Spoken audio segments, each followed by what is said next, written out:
Salut tout le monde, la question cette semaine posée par mon ami Marc. Marc, ça fait à peu près 28 ans qu'il me pose la même question. Je vais finir par y répondre un jour. Donc, excuse-moi Marc pour le délai, tu es tombé dans l'oubli.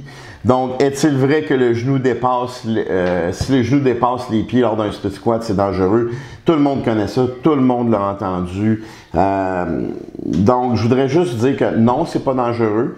La première chose que je dis souvent aux gens quand ils me demandent si c'est dangereux, parce que le genou dépasse les orteils, je dis comment tu fais pour descendre des escaliers puis sortir de ton char si les orteils, le genou ne dépasse pas les orteils. C'est une mécanique naturelle du genou. Par contre, il y a une façon que ça peut être dangereux, c'est si le tronc lors d'un split squat est déporté vers l'avant. Donc, quand vous faites votre split squat, vous devriez techniquement déporter votre tronc comme ça. Je vois beaucoup de gens qui ont, on appelle ça en bon français, le syndrome du chien qui chie. Ils descendent, puis ils vont venir le dos rond, puis ils vont s'en aller vers l'avant. Donc, avec ce syndrome-là, c'est sûr, c'est vrai, mais c'est en descendant, vous allez avoir le dos rond, donc vous accentuez la force de déchirure au niveau du dos, mais vous allez accentuer aussi la tension générée en déchirure au niveau du genou.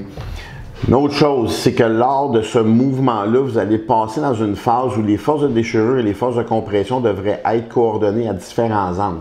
Donc, quand vous partez d'en haut, la force de déchirure, la tension dans la hamstring est très, très basse. Puis quand vous descendez, quand vous passez le 90, la zone de tension au niveau des fessiers, elle est très, très forte. Si vous prenez une charge sur les épaules, ce qui n'est pas impossible, mais ce que je ne suggère pas, parce que ça fait déporter le tronc dans le syndrome qu'on a mentionné un petit peu plus tôt, ça fait en sorte que vous allez avoir beaucoup plus de force de déchirure dans le bas du dos et dans les genoux.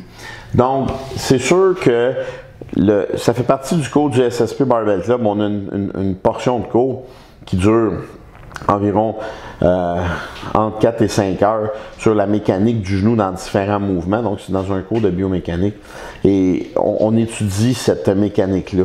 Et on essaye d'optimiser, la compréhension et les exercices.